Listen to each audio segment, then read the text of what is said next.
கிறிஸ்துவின் சபையார் வழங்கும் கிறிஸ்துவின் வசனம் நிகழ்ச்சியை கேட்க உங்கள் யாவரையும் அன்புடன் அழைக்கிறோம். கிறிஸ்துவின் வசனம், இது கிறிஸ்தவர் கீதம். பரிசுத்த வேதம் பறைசாற்றும் வசனம், கிறிஸ்துவின் வசனம், இது கிறிஸ்தவர் கீதம். கிறிஸ்துவின் சபையார் வாழ்த்தி வழங்கும் கிறிஸ்துவின் வசனம், இது கிறிஸ்தவர் கீதம். கிறிஸ்துவின் வசனம், கிறிஸ்துவின் வசனம், கிறிஸ்துவின் வசனம். வேதாகம செய்தி நேரத்திற்கு வரவேற்கிறோம். Welcome to the Bible message. அன்பானவர்களே, உங்கள் யாவரையும் நம்முடைய ஆண்டவராக இயேசு கிறிஸ்துவின் பரிசுத்தமான நாமத்தில் வாழ்த்தி வரவேற்பதிலே மிகுந்த மகிழ்ச்சி அடைகிறோம். இன்றைய கர்த்தருடைய செய்தி வேளையில் பாவத்திலிருந்து விடுதலை, டெலிவரன்ஸ் ஃப்ரம் சின், பாவத்திலிருந்து விடுதலை கொடுக்கக்கூடியவர் நம்முடைய ஆண்டவராய் இயேசு கிறிஸ்து. அவர் ஒருவராலே தான் பாவத்திலிருந்து விடுதலை கொடுக்க முடியும். யோவான் 8வது அதிகாரம் 36வது வசனம், ஆகையால் குமாரன் உங்களை விடுதலை ஆக்கினால் மெய்யாகவே விடுதலை ஆவீர்கள். Therefore, if the Son shall make you free, you shall be free indeed. குமாரன் விடுதலை ஆக்க வேண்டும், அப்பொழுதுதான் மெய்யான விடுதலையை பெற முடியும். ஆண்டவராய் இயேசு கிறிஸ்து உங்களை விடுவிக்கக்கூடியவராக இருக்கிறார். நீங்கள் அவருடைய சமூகத்துக்கு வர வேண்டும், அப்போதுதான் அவர் உங்களை விடுதலை ஆக்குவார். அவர் ஒருவர் தான் விடுதலை ஆக்க முடியும். குமாரன் உங்களை விடுதலை ஆக்கினால் மெய்யாகவே விடுதலை ஆவீர்கள். இன்னைக்கு விடுதலை என்று சொல்லுகிறார்கள், ஆனால் பொய்யான விடுதலை, பாவத்திலிருந்து பரிபூர்ணமான விடுதலை அவர்கள் கிடைக்கவில்லை, மீண்டும் பாவத்திலே விடுகிறார்கள். அப்படி என்றால் அவர்களுக்கு மெய்யான விடுதலை கிடைக்கவில்லை. மெய்யான விடுதலையை கொடுக்கக்கூடியவர் ஆண்டவராய் இயேசு கிறிஸ்து. அவருடைய சமூகத்துக்கு நீங்கள் வரும்போது மெய்யாகவே விடுதலை ஆவீர்கள். பாவம் ஒருபோதும் அதற்கு பின்பதாக உங்களை மேற்கொள்ளாது. ஏனென்றால் நீங்கள் தேவனுடைய பிள்ளையாக மாற்றப்படுகிறீர்கள். பாவத்திற்கு அதிகாரம் இல்லை. ஆண்டவராய் இயேசு கிறிஸ்து உங்களை முழுவதுமாக பாவத்திலிருந்து விடுதலை செய்து விடுகிறார். யோவான் 8:34 சொல்லுகிறது, இயேசு அவர்களுக்கு பிரதியுத்தரமாக, பாவம் செய்கிற எவனும் பாவத்துக்கு அடிமையாயிருக்கிறான் என்று மெய்யாகவே மெய்யாகவே உங்களுக்கு சொல்லுகிறேன். யாரெல்லாம் பாவம் செய்கிறார்களோ அவர்கள் பாவத்துக்கு அடிமைகளாக இருக்கிறார்கள். அடிமைகளாக இருக்கிறபடினாலே பாவம் செய்கிறார்கள். பாவத்தை அவர்கள் மேற்கொள்ள முடியவில்லை. ஏனென்றால் பாவத்திற்கு அடிமைகளாக விற்கப்பட்டவர்களாக இருக்கிறார்கள். பாவம் அவர்களை ஆண்டு கொள்ளுகிறது. எனவே பாவத்திற்கு அடிமையாக இருக்கிறான். ஆனால் இயேசு கிறிஸ்து பாவத்திலிருந்து ஒரு மனிதனை மீட்டெடுக்கக்கூடியவராக இருக்கிறார். மெய்யான விடுதலையை அவனுக்கு கொடுக்கக்கூடியவராக இருக்கிறார். பாவிகளை ரட்சிக்க கிறிஸ்து இயேசு உலகத்திலே வந்தார் என்று அப்போஸ்தலனாகிய பவுல் தீமோத்தேயுவுக்கு எழுதியிருக்கிறார். 1 தீமோத்தேயு 1வது அதிகாரம் 15வது வசனம், பாவிகளை ரட்சிக்க கிறிஸ்து இயேசு உலகத்தில் வந்தார் என்கிற வார்த்தை உண்மையும் எல்லா அங்கீகரிப்புக்கும் பாத்திரமானது. அவர்களில் பிரதான பாவி நான். பாவிகளை ரட்சிப்பதற்கு தான் இயேசு கிறிஸ்து உலகத்திலே வந்தார். அநேகருடைய கூற்று, நான் ஒரு பாவி இல்லை, நான் என்ன பாவம் செய்தேன்? பாவம் செய்தவர்களுக்கு வேண்டால் இயேசு வரட்டும், ஆனால் நான் பாவம் செய்யவில்லை என்று சொல்வார்கள். அப்போஸ்தலனாகிய பவுல் சொல்லுகிறார், அவர்களில் பிரதான பாவி நான். எல்லோருமே பாவம் செய்து தேவ மகிமை அற்றவர்கள் ஆனோம். உலகத்தில் நீதிமான் ஒருவன் கூட கிடையாது. அப்படி நீதிமான் இருப்பானே என்றால் இயேசு வர வேண்டிய அவசியம் இல்லை. எல்லாருமே பாவம் செய்து தேவ மகிமை அற்றவர்கள் ஆனோம். ஆதாமின் கீழாக எல்லோரும் பாவத்தின் கீழாக விற்கப்பட்டோம். பாவத்திற்கு அடிமைகளானோம். பாவம் நம்மை ஆண்டு கொண்டது. எனவே ஒருத்தர் கூட நீதிமானே இல்லை. ஆக இந்த பாவிகளை ரட்சிக்க கிறிஸ்து இயேசு உலகத்திலே வந்தார் என்கிற வார்த்தை உண்மையும் எல்லா அங்கீகரிப்புக்கும் பாத்திரமானது. நமக்குள்ளாக பாவம் இல்லை என்று சொல்வோமானால் நம்மை நாமே வஞ்சிக்கிறவர்களாக இருப்போம். நாம் பாவிகளாக இருக்கிறோம். நம்மை மீட்க இயேசு தேவை. யோவான் 8:24 வாசிக்கிறோம், ஆகையால் நீங்கள் உங்கள் பாவங்களில் சாவீர்கள் என்று உங்களுக்கு சொன்னேன். நானே அவர் என்று நீங்கள் விசுவாசியாவிட்டால் உங்கள் பாவங்களிலே சாவீர்கள்.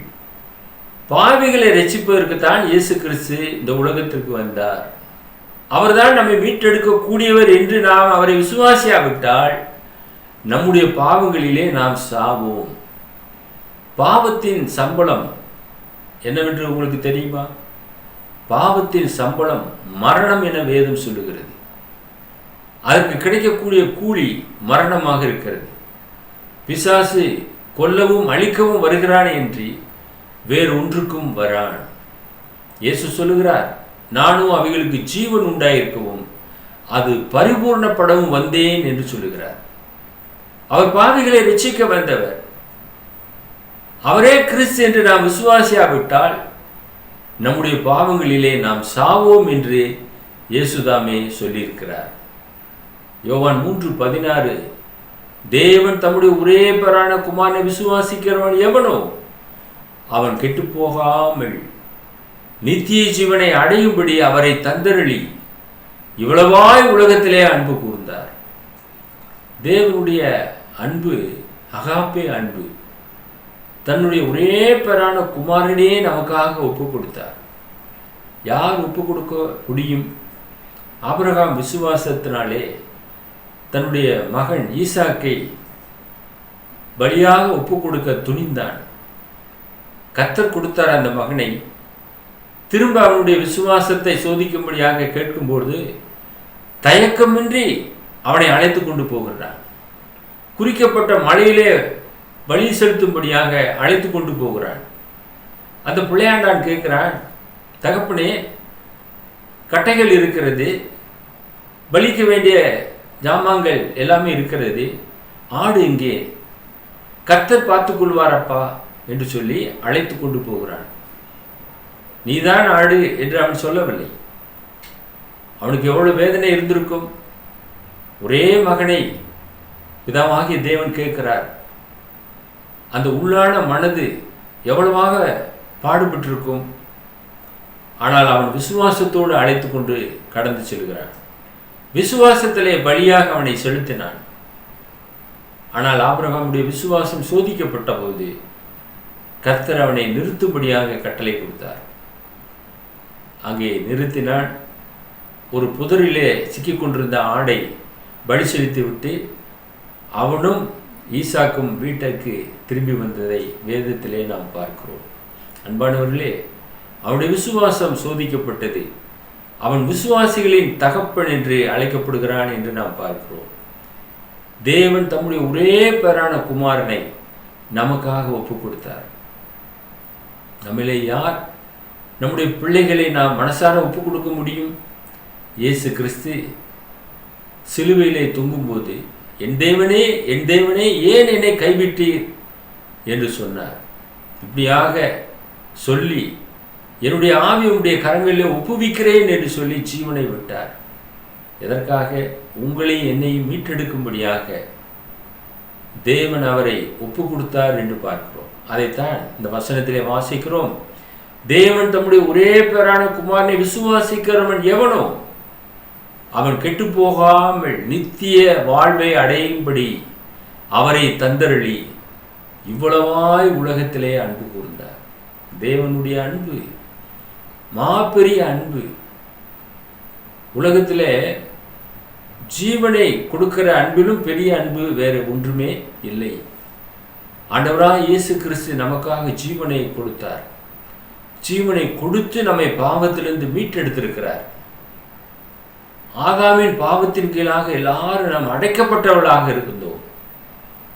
ஆனால் பிந்தி வந்த ஆதாமாகிய ஆண்டவராய் இயேசு கிறிஸ்து உயிர்ப்பிக்கிற ஆவியானார். அவரை விசுவாசிக்கிற நீங்களும் நானும் அவரோடு கூட உயிர்த்தெழுதலின் பிள்ளைகளாக நாம் இருக்கிறோம்.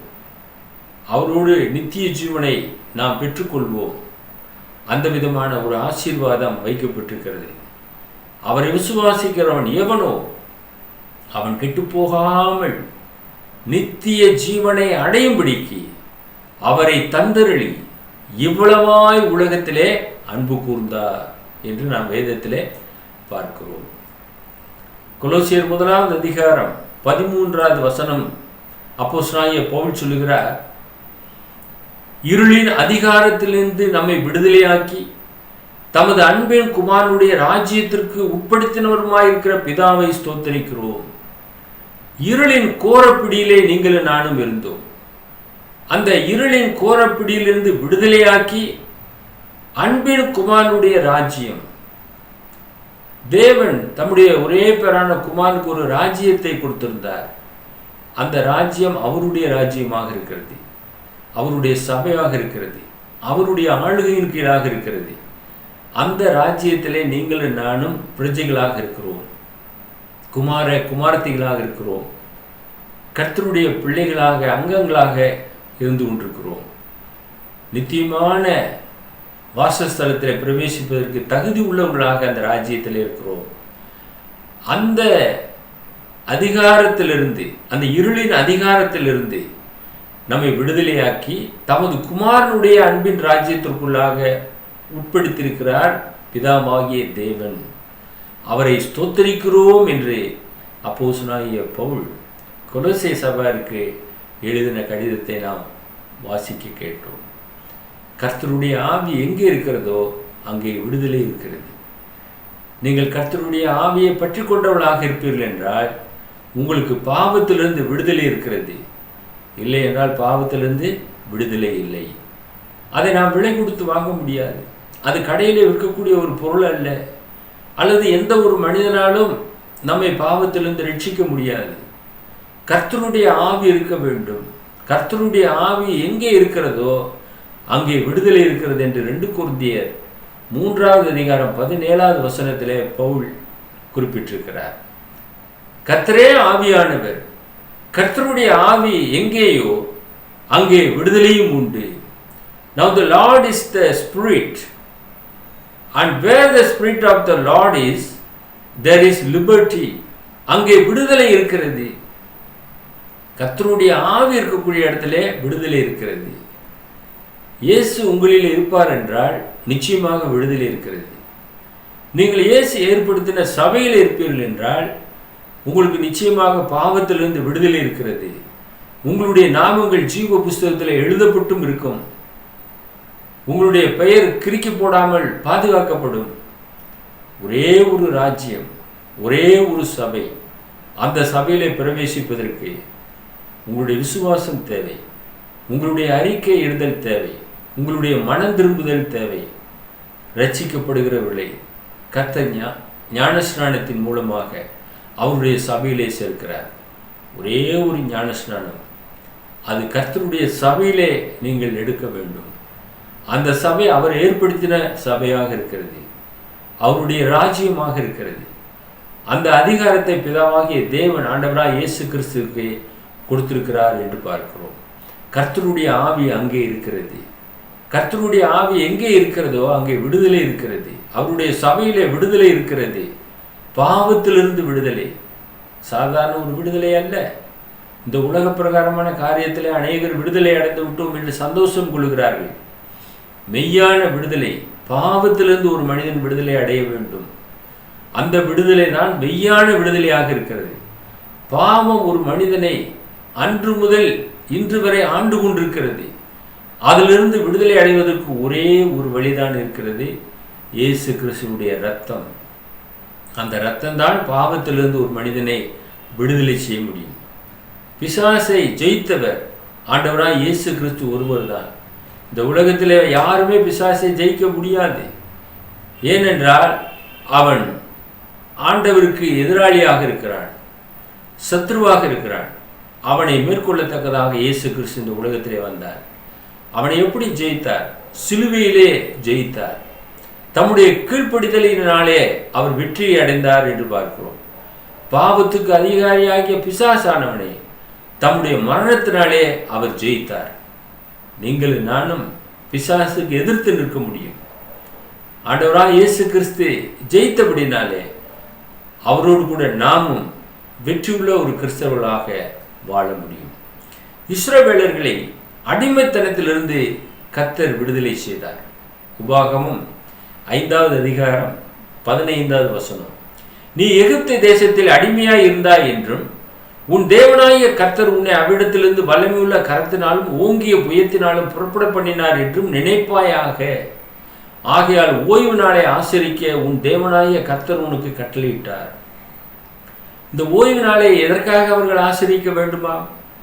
அடிமைத்தனத்திலிருந்து அவர்களை விடுதலை செய்தார். அதை நினைக்கத்தக்கதாக ஓய்வு நாள் அனுசரிக்கப்பட்டது. ஓங்கிய கரத்தினாலே அவர்களை விடுதலை பண்ணினார். எகிப்திலிருந்து புறப்பட பண்ணினார். 430 வருடங்களாக அடிமைகளாக எகிப்திலே ஜீவனம் பண்ணினார்கள் இஸ்ரவேலர்கள். ஆபிரகாமுடைய சந்ததியார் இஸ்ரவேலர்கள் அடிமைகளாக இருந்தார்கள். அடிமை என்று சொல்லும்போது அந்த தேசத்து ஜனங்கள் இவர்களை அடிமைகளாக வேலை வாங்கினார்கள். அப்படிப்பட்ட அடிமையிலிருந்து அவர்களை விடுதலை செய்தார் நம்முடைய ஆண்டவராகிய தேவன். அவர் விடுதலை செய்தபடினாலே அவர்கள் விடுவிக்கப்பட்டார்கள். ஓங்கிய புயத்தினாலும் பெரிய அற்புதங்களினாலும் அடையாளங்களினாலும் அவர்களை விடுதலை செய்தார். கர்த்தர் அவர்களை விடுதலை செய்ததை எகிப்து தேசத்து ஜனங்கள் பார்த்தார்கள். எகிப்திலே 10 விதமான வாதைகளை உண்டு பண்ணினார். இயற்கை சீற்றங்கள் உண்டானது. அந்த பார்வோன் இந்த இடத்தை விட்டு போனால் போதும் என்று சொல்லி அனுப்பிவிட்டான். அங்கிருந்து அணி அணியாக புறப்பட்டு வந்தார்கள். அப்படியாக இஸ்ரவேலர்கள் எகிப்தின் அடிமைத்தனத்திலிருந்து விடுதலையானார்கள். அவைகளை மறவாதபடி எச்சரிக்கையாக இருக்க வேண்டும் என்று அவர்களுக்கு சொல்லப்பட்டது. உபாகமம் 6வது அதிகாரம் 12வது வசனம். நீ அடிமைப்பட்டிருந்த வீடாகிய எகிப்து தேசத்திலிருந்து உன்னை புறப்பட பண்ணின கர்த்தரை மறவாதபடிக்கு எச்சரிக்கையாக இரு. இதை உன் வாழ்நாள் எல்லாம் நீ மறக்கவே கூடாது. எப்படி அடிமையாக இருந்த, அதிலிருந்து உன்னை விடுவித்தார் அல்லவா, அந்த தேவனை நீ மறவாதபடி எச்சரிக்கையாக இருக்க வேண்டும் என்ற ஒரு உபதேசமும் அவர்களுக்கு சொல்லப்பட்டது. அதை ஆனால் அவர்கள் மறந்தார்கள். இன்றைக்கு நாம் அநேக நேரத்திலே பாவத்திலிருந்து விடுதலையான விதத்தை மறந்து போய்விடுகிறோம். நாம் ஒருபோதும் மறவாது எச்சரிக்கையாக இருக்க வேண்டும். சாத்ராக் மேசாக் ஆபேத்நேகோ குறித்து நாம் வேதத்திலே படிக்கிறோம். தானியேல் புஸ்தகம் 3வது அதிகாரம் 17வது வசனம். நாங்கள் ஆராதிக்கிற எங்கள் தேவன் எங்களை தப்புவிக்க வல்லவனாய் இருக்கிறார். அவர் எரிகிற அக்கினி சூளைக்கும் ராஜாவாகிய உம்முடைய கைக்கும் நீங்களாக்கி விடுவிப்பார். எகிப்திய ஜனங்களை அடிமைத்தனத்திலிருந்து விடுதலை செய்தார். சாத்ராக் ஆபேத்நேகோ போன்றோரை அக்கினி சூளையின் நடுவிலிருந்து விடுதலை செய்தார். அந்த ராஜா தன்னை தவிர வேற யாரையும் தொழுது கொள்ளக்கூடாது என்ற ஒரு கட்டளை பிறப்பித்திருந்தார். அப்பொழுது இந்த ராஜா தன்னை தவிர வேற யாரை நோக்கி வேண்டுதல் செய்யக்கூடாது. அப்பொழுது இருந்த ராஜா ஒரு பெரிய ஒரு பொற்சிலையை பண்ணுவித்து அதை எல்லாரும் வணங்க வேண்டும் என்ற ஒரு கட்டளை பிறப்பித்திருந்தார். அதை சாத்ராக் மேசாக் ஆபேத்நேகோ வணங்க மறுத்தார்கள். எனவே அக்கினி சூளையிலே அவர்களை தூக்கி போட்டார்கள். ஆனால் அக்கினி சூளையிலிருந்து நம்முடைய பிதாவாகிய தேவன் அவர்களை விடுதலை செய்தார். அவர்கள் சொல்லுகிறார்கள், நாங்கள் ஆராதிக்கிற எங்கள் தேவன் எங்களை தப்புவிக்க வல்லவராய் இருக்கிறார். அவர் எரிகிற அக்கினி சூளைக்கும் ராஜாவாகிய உம்முடைய கைக்கும் எங்களை நீங்களாக்கி விடுவிப்பார் என்ற ஒரு நம்பிக்கை அறைகூவல் விட்டார்கள். அதே போல விடுதலை அடைந்தார்கள்.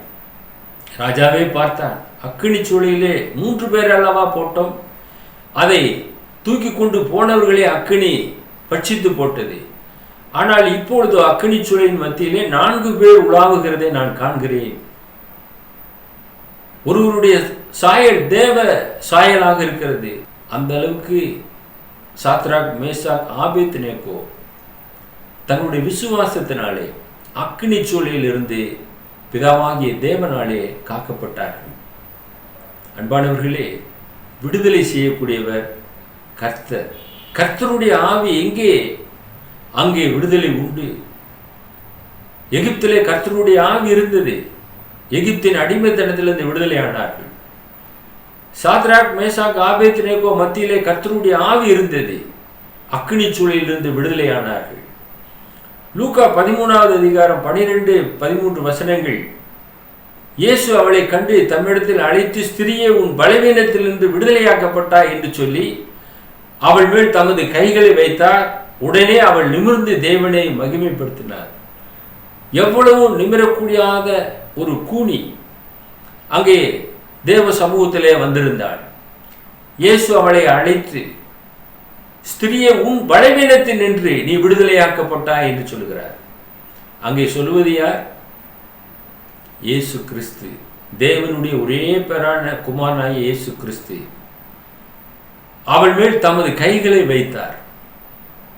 உடனே அவள் நிமிர்ந்து தேவனை மகிமைப்படுத்தினாள். எத்தனை ஆச்சரியம் என்று பார்த்தீர்களா? அந்த நொடி பொழுதிலே இயேசு கிறிஸ்துனுடைய வல்லமை உள்ள கரம் பட்ட மாயத்திலே அவள் சுகமானாள், விடுதலை அடைந்தாள்.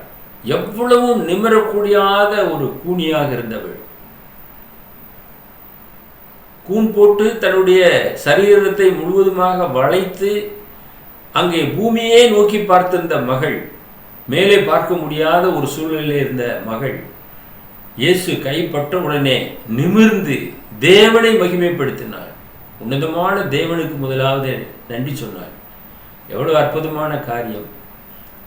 உன்னுடைய பலவீனத்திலிருந்து விடுதலையாக்கப்பட்டா என்று இயேசு சொல்லுகிறார். கர்த்தருடைய ஆவி அவளை விடுதலையாக்கிற்று. அன்பானவர்களே, நீங்கள் அவ்விதமாக விடுதலையாக்கப்பட வேண்டும் என்றால், அடிமைத்தனத்திலிருந்து, பொல்லாத பிசாசினுடைய பிடியிலிருந்து, கொடுமையான வியாதியிலிருந்து விடுதலை அடைய வேண்டும் என்றால் ஆண்டவராய் இயேசு கிறிஸ்துவை நோக்கி பாருங்கள். அவரால் கூடாத காரியம் ஒன்றுமே இல்லை. நீதிமொழி 11:21 சொல்லுகிறது, கையோட கை கோத்தாலும் துஷ்டன் தண்டனைக்கு தப்பான், நீதிமான்களுடைய சந்ததியோ விடுவிக்கப்படும். கர்த்தராகிய இயேசுவின் நாமத்தினாலே, அவருடைய இரத்தத்தினாலே நாம் நீதிமான்களாக மாற்றப்படுகிறோம். அப்பொழுதுதான் அவருடைய சந்ததியாக நாம் இருப்போம். இப்பொழுது தேவன் ஒரே ஒரு சந்ததியை ஏற்படுத்தியிருக்கிறார். அந்த சந்ததி கிறிஸ்துவின் சந்ததியே. நீங்கள் கிறிஸ்துவின் சந்ததியாக இருப்பீர்கள் என்றால் கிறிஸ்தவர்களாக இருப்பீர்கள், அவருக்கு சீஷர்களாக இருப்பீர்கள். அவருடைய சபையில் இருந்து கொண்டு அவருடைய சந்ததிகளாக இருக்க பிரயாசப்படுங்கள். அந்த ஒரே ஒரு சந்ததி தான் நீதிமான்களுடைய சந்ததி. அந்த சந்ததியில் இருக்கிறவர்கள் தான் நீதிமான்களாக மாற்றப்படுகிறார்கள். மற்ற எல்லோருமே பாவிகளாகவே இருக்கிறார்கள். ஒரே ஒரு வழியைத்தான் ஏற்படுத்தியிருக்கிறார். இயேசு சொல்கிறார், நானே வழியும் சத்தியமும் ஜீவனுமாயிருக்கிறேன், என்னாலே அல்லாமல் ஒருவனும் பிதாவின் இடத்திலே வரான் என்று இயேசு சொல்கிறார்.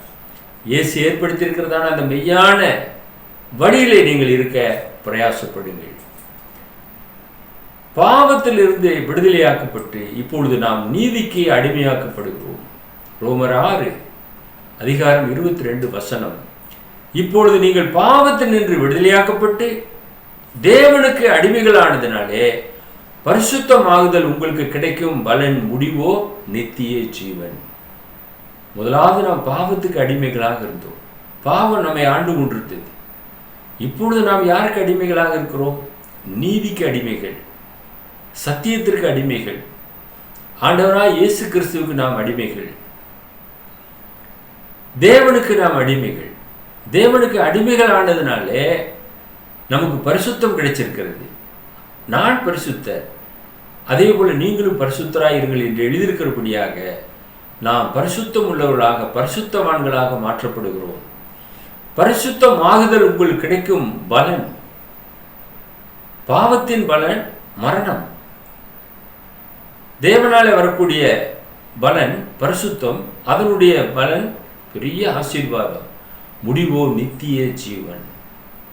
முடிவாக நாம் நித்தியமாக இருக்கிறவரோடு கூட நாம் வாழப்போகிறோம். நித்திய வாழ்க்கைக்குள்ளாக நாம் பிரவேசிப்போம். அந்த நித்திய ஜீவன் ஆண்டவராக இயேசு கிறிஸ்துக்குள் இருக்கிறது. அவரே நித்திய ஜீவனாக இருக்கிறார். எனையெல்லாமல் ஒருவனும் பிதாவினிடத்திலே வரான் என்று இயேசு சொல்லியிருக்கிறார். அவர் இல்லாமல் வேறொரு வழியே நமக்கு இல்லை. எனவே அவர் மூலமாக இந்த ஆசீர்வாதத்தை பெற நாம் தகுதி உள்ளவர்களாக மாற்றப்படுகிறோம். பாவத்திலிருந்து விடுதலை செய்யக்கூடியவர் இயேசு கிறிஸ்து ஒருவர் தான். மற்ற எங்கேயுமே சொல்லப்படவில்லை. மற்ற ஒருவர் உங்களை விடுதலை செய்கிறேன் என்று சொன்னால் அது நிச்சயமாக பொய்யாக இருக்கும். குமாரன் உங்களை விடுதலையாக்கினால் மெய்யாகவே விடுதலை ஆவீர்கள். பரிசுத்த வேதம் சொல்லுகிறது, இயேசு சொல்லுகிறார். அவர் ஒருத்தர் தான் மெய்யான விடுதலையை பாவத்திலிருந்து கொடுக்க முடியும். மற்றவர்கள் எல்லாமே சும்மா ஒரு கண் துடைப்பு போல நடக்கக்கூடிய ஒரு நிகழ்வாகத்தான் அது இருக்கும். மெய்யான விடுதலையை நிச்சயமாக பெற்றுக்கொள்ளவே முடியாது. இயேசு ஒருவராலே மெய்யான விடுதலையை நமக்கு கொடுக்க முடியும். பாவத்திலிருந்து நீங்கள் விடுதலை அடைய வேண்டும். பாவம் ஒருபோதும் நம்மை பரலோகத்துக்கு கொண்டு போய் சேர்க்கவே சேர்க்காது. பாவம் மரணத்தின் சாயலாக இருக்கிறது. அது நிச்சயமாக வாழ்க்கையிலே மரணத்தை தான் கொண்டு வரும் என வேதம் தெளிவாக சொல்கிறது. நம்மை விடுவிக்க மாம்சத்திலே இயேசு கிறிஸ்து வந்தார் இந்த பூமிக்கு. எபிரேயர் 2வது அதிகாரம் 14-15 வசனங்கள். ஆதலால் பிள்ளைகள் மாம்சத்தையும் இரத்தத்தையும் உடையவர்களாய் இருக்க அவரும் அவர்களைப் போல மாம்சத்தையும் இரத்தத்தையும் உடையவரானார். இன்னைக்கு இயேசு ஏன் மாம்சத்திலே பிறந்தார்? ஒரு கன்னியின் வயிற்றிலே பிறந்தார். மனிதனை ரட்சிக்கும்படியாக, பாவத்தில் இருக்கிற மனிதனை மீட்டெடுக்கும்படியாக மனிதனாக அவதரித்தார் என்று பார்க்கிறோம். அவர் ஆவியின் சாயலில் இருக்கிறார். மனிதனாக பிறக்க வேண்டிய அவசியம் என்ன? உங்களை என்னை மீட்டெடுக்க வேண்டும். ஒரு மனிதனை பற்றி புரிய வேண்டும் என்றால் ஒரு மனிதனுக்கு தான் தெரியும். ஒரு மிருகத்துக்கு தெரியுமா? ஒரு மிருகத்தின் இடத்துல போய் மிருகமே என்னுடைய கவலையெல்லாம் நான் உங்கள்கிட்ட சொல்கிறேன், நீ தீர்த்து வை என்று சொல்லி நீங்கள் வேணா சொல்லி பாருங்கள். அந்த மிருகம் உங்களை பார்த்து என்ன சொல்லும்? அதுக்கு ஒன்றுமே தெரியாது. ஒரு மனிதனிடத்தில் போய் சொல்லுங்க, அப்படியா அவ்வளோ கஷ்டப்பட்டீங்களா? ஒரு மறுமொழி சொல்லுகிறான். எனவே ஒரு மனிதனாக வந்தார். மனிதனோடு பேசும்படியாக, மனிதனுடைய குறைகளை போக்கும்படியாக, அவனை பாவத்திலிருந்து மீட்கெடுக்கும்படியாக மனிதனாக வந்தார். பிள்ளைகள் மாம்சத்தை இரத்தத்தை உடையவர்களாக இருக்கிறாங்க, தேவனால் உண்டு பண்ணப்பட்டவர்கள்.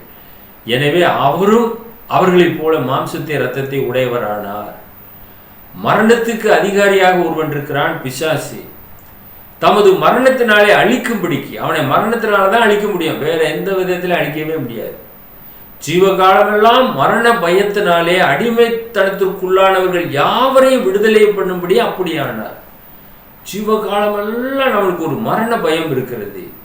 அந்த மரணத்துக்கு அதிகாரியாகிய அந்த பிசாசு நம்மளுக்கு ஒரு மரண பயத்தை வைத்திருக்கிறான்.